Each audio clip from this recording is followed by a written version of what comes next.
মানুষের বিবেক আজকে কোথায় দেখুন, আব্বা যা বলেছিল তাই। দেখুন, এগুলো কদম ফুল।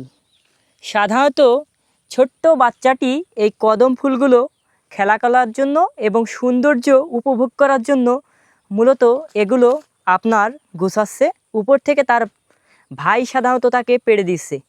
কিন্তু জানেন, এই যে আপনি ফুল দেখছেন, এই ফুলটা সাধারণত যখন আষাঢ় শ্রাবণ মাস আসে তখন কোনো গাছে কোনো খাবার থাকে না। এর ভিতরে এই সাধারণত ফুলগুলো পড়ে যাওয়ার পরে একটি মুকুট থাকে এবং আষাঢ় শ্রাবণ মাসে এই মুকুটগুলো পাকে এবং পাখিরা আহরণ করে। এই ফুলগুলো কখনোই পারবেন না, এই ফুলগুলো কখনো নেবে না, ঠিক আছে? এই ফুলগুলো কখনোই পারবেন না। এগুলো সাধারণত পাখিদের খাবার, পাখিরা খাবার সংগ্রহ করে। এই ফুলগুলো যদি আমরা গাছ থেকে পেড়ে ফেলি, আষাঢ় শ্রাবণ মাসে পাখিরা কোথাও খাবার পাবে না।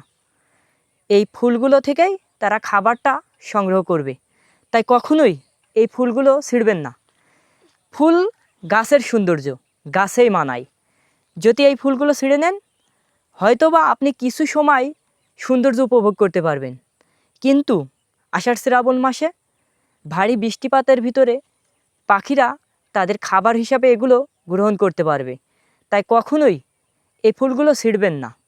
যদি কখনো দেখেন এই ফুলগুলো কেউ সাধারণত গাছ থেকে পারছে, যতটুকু পারেন তাকে বোঝানোর চেষ্টা করবেন এবং কখনোই গাছ থেকে এটা পারবেন না, কেননা এটা পাখিরা খাবে তাদের খাবার হিসাবে।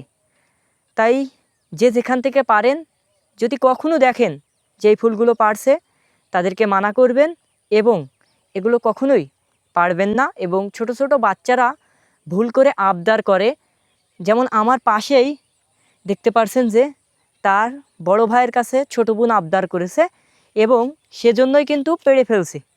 এবং এগুলো নিয়ে গিয়ে ক্ষণেকের কিছু সময় ধরে খেলা করবে, তারপরে কিন্তু এগুলো ফেলে দিবে। অথচ এইগুলো দিয়েই পাখিরা 1 থেকে 2 মাস খাবার হিসাবে আহরণ করতে পারবে।